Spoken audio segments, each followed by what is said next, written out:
Hey guys, in version 2.7 they gave us the option to create multiple mind maps per myth manifest. We're gonna go over every single myth manifest and every single mind map that you need to have for each individual myth manifest. I'm gonna leave timestamps to each and every single one of those myth manifests in the comment section down below, so in case you just wanna check out one specific myth manifest right now real quick, go to the comment section and find your timestamp there. Starting off with the operatic reflection. First of all, please be aware that they also added stages called First Echo. Those are 2 stages, and here they already present you with 2 perfectly built mind maps already. So all you would have to do is to create a 3rd one, because every single myth manifest focuses on 2 different types of mechanics. For example, this operatic reflection here focuses on the mechanics of the follow-up attack and the burn. So you have one mind map for the follow-up attack, one mind map for the burn, and one hybrid between these 2 mechanics.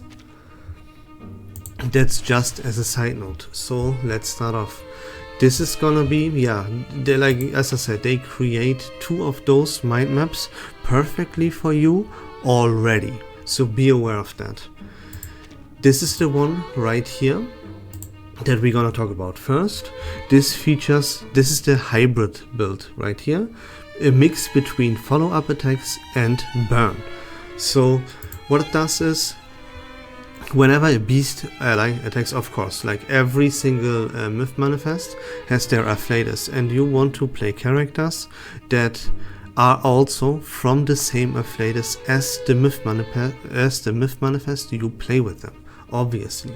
So whenever you would attack, and for every single stack of burn on the target you get leech rate. Additionally, you get more, a whole lot more in fact, leech rate if the attack is an extra action. So you see what I mean? You burn the target, you apply burn, multiple stacks, then you attack them with extra actions, and that gives you leech rate. And this is what the whole build is around here. Again, extra actions, they give you multipliers, which means you will deal more damage.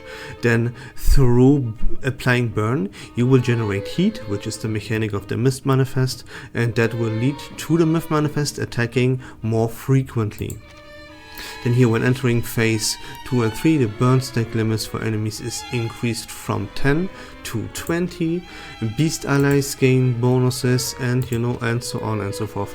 Perform extra action, get penetration rate, and profit a whole lot from burn. So this is gonna be the first mind map for the operatic reflection, and the team that you're gonna want to play with this is Jay, Mrs. Bubble, Anionala, and then you add a healer of your choice to it.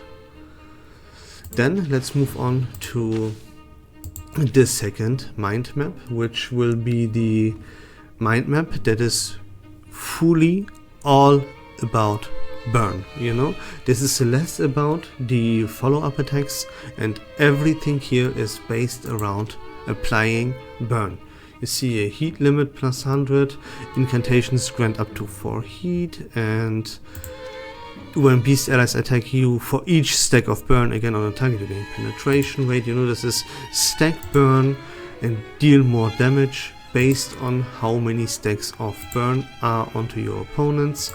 You will then again grant your team all kinds of beneficial effects like shields, and beast allies gain more crit, and so on and so forth. This is stack burn and attack with the myth manifest as frequently as possible.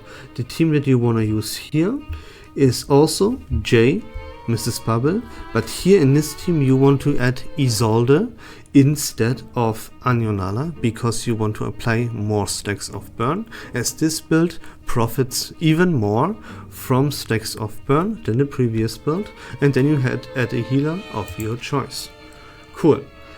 Then let's talk about the last mind map that you will have to create yourself, which is this one right here, and this focuses the most on follow-up attacks. So you get, when a beast ally gains an extra action, you gain the multiplier. Whenever another ally performs an extra action, you gain access to more Moxie, you know. Then here reduced grant 2 Moxie. You gain a whole bunch of Moxie for pretty much everything here that you do. And yeah, even more penetration rate when you perform extra actions, you know, you get the point. And you see, this is what I mean. You have a hybrid build between burn and follow-up attack, which is this one. Then you have a build that focuses fully on burn, which is this one. And a build that you need to create yourself that focuses fully on follow-up attacks. And this is how you use the Myth Manifest Operatic Reflection to the maximum efficiency. Of course, with this mind map right here, focuses on follow-up attacks. You play the characters Jay, Mrs. Bubble and Anionala, and then you add a healer of your choice to the bunch. Same as for the hybrid build, you know. Those are the characters that profit the most from being paired with this operatic reflection, and there you go. We will now move on to the next Myth Manifest. Next up, let's talk about the Mountain Ghost. Now, he is a little bit different because he doesn't have this hybrid build that I was just mentioning. But the first mind map that we're gonna look at is this one right here, that is based around a team that I will tell you about in a minute, that focuses about or onto ranking up their incantations as much as possible from 1 star to 2 and 3 stars. And this mind map here focuses around benefiting from this rank up mechanic as much as possible. For example, you can see here, when a plant ally casts a rank 2 or 3 incantation, penetration rate up. When a plant ally casts an incantation, you recover HP for yourself, and that is based upon the incantation rank, and that, yeah, based around your incantation ranks. The more you rank up your incantations, the more you will heal yourself, if plant allies attack, of course. Then, when a plant ally casts a rank 3 incantation or rank 2 incantation, they recover 3 Energon. Then, here as well, when a plant, this is the big one, of course, that is the keynote. When a plant ally casts a rank 2 or 3 incantation, there's a 25% chance to cast it 1 additional time. And yeah, you can see the pattern here. You want to play a team with this mind map right here that focuses on ranking up the incantations. And the team that you want to use for this is Marcus, An-An-Li, Argus, and a healer of your choice. Via is the best choice because she is also from the Plant Afflators. And that's gonna be the mind map number 1. Then the second mind map we're gonna talk about is the Petrify one. Needless to explain, this focuses all on petrifying your opponents as much as you possibly can, and when a Mountain Ghost casts its ultimate, then the main target gets petrified for a round. And everything here is based upon negative statuses and recovering Energon, yeah, very very important, to use his ultimate, to use the ultimate from the Myth Manifest Mountain Ghost as much as you possibly can. So everything is based around negative statuses and producing Energon, so the Myth Manifest can use its ultimate to petrify the opponents. And the team that you're gonna play with this is Jessica, Druvis, Noir, and the healer of your choice. I would recommend highly to use Sotheby because Sotheby is from the Plant Afflators and applies negative statuses as well due to her poison mechanic. Then we can move on to the third mind map that is all based around poison, you know, self-explanatory, everyone knows the poison team by now. And you can see, when the Mountain Ghost attacks, you copy 3 instances of poison from the main target and you apply them to a random enemy target as well. Everything here is based around poison, poison, poison, and so on, right? The perfect team for this one is Willow, Tuesday, Carcania, and Sotheby.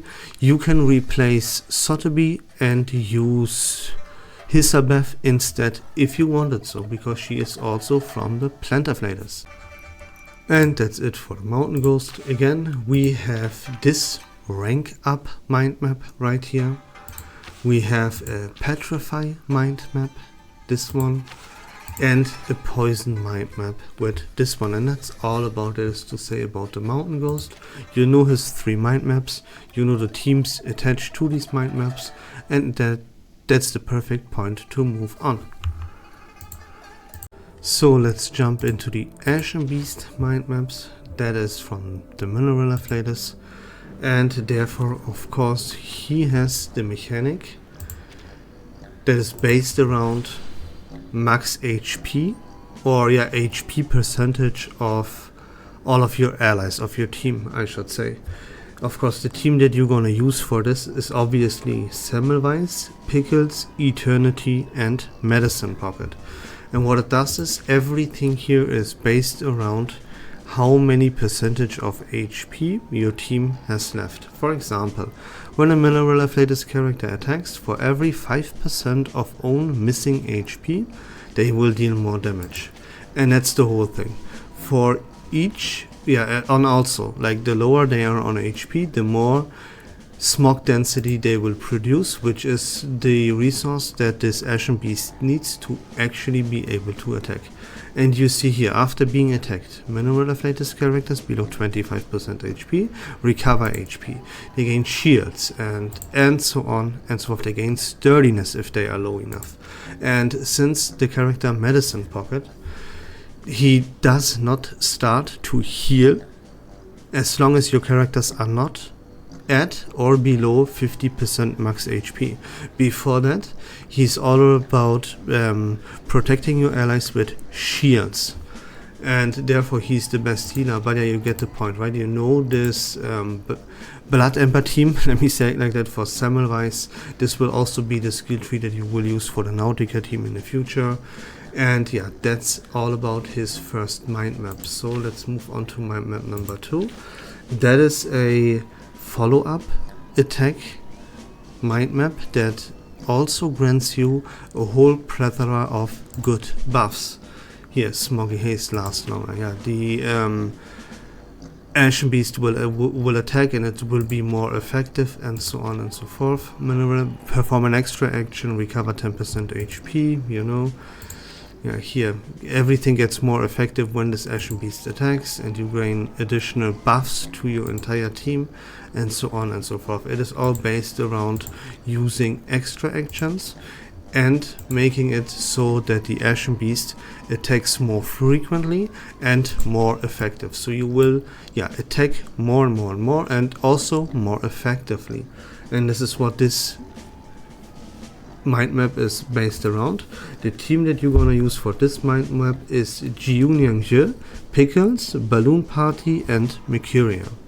That would be most effective.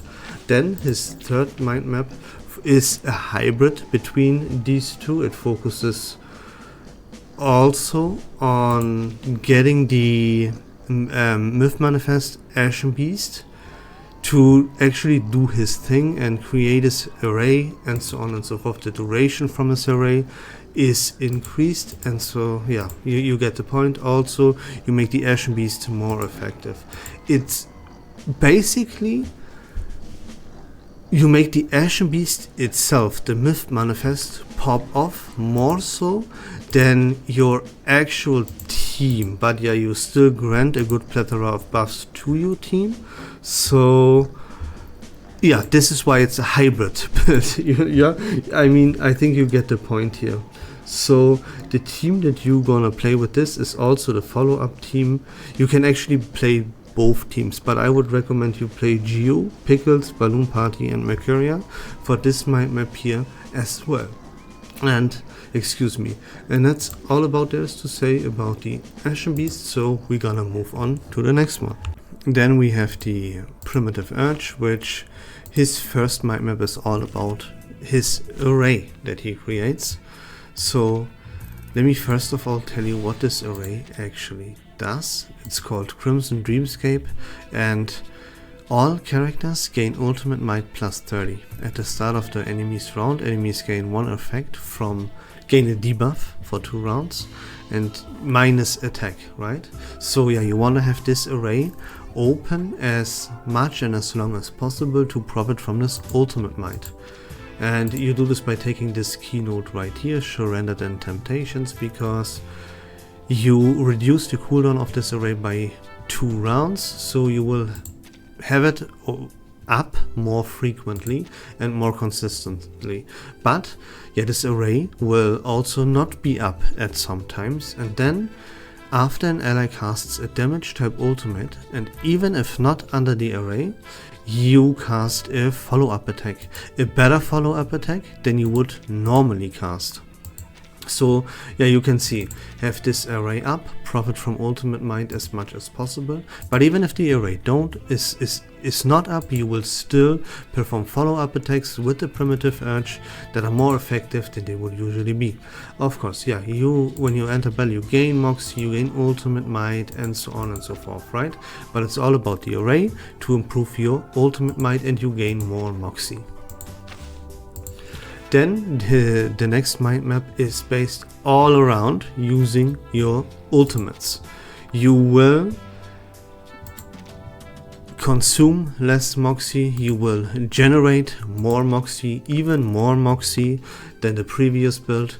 You will gain ultimate might more than with any other mind map, and that's what it's all about. You consume less moxie, you gain more moxie, you gain more ultimate might than with any other map, and that's about that.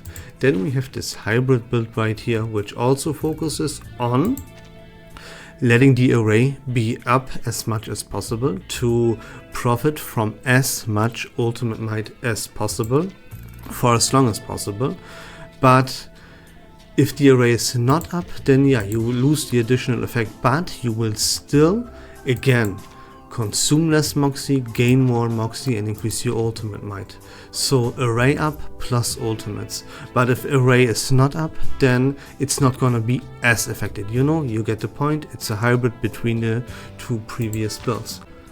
Oh yeah, and let me add real quick the teams that you're gonna play with this mind map. So with this array mind map right here, you will play a team based around Recoleta and Melania. The other two characters that you're gonna add, they don't play much of a role. Don't forget to add a healer though, but you can add 2 characters of your choice. Just make sure you play this with Recoleta and Melania. For the ultimate base team, yeah, of course you can also use Recoleta and Melania, right? That's like the best team for the Myth Manifest in general. But here, you can also use other characters. For example, build a team around Noir. Have Melania up though. And yeah, it's pretty much well balanced and pretty good for every single character in this game that is based around and excels at using their ultimate. Especially Recoleta and Noado, and you kind of need, or yeah, really want to have Melania with her Euphoria. And this, for this hybrid map, you can change things up a little bit, because this is pretty well built around the new character Hisabeth.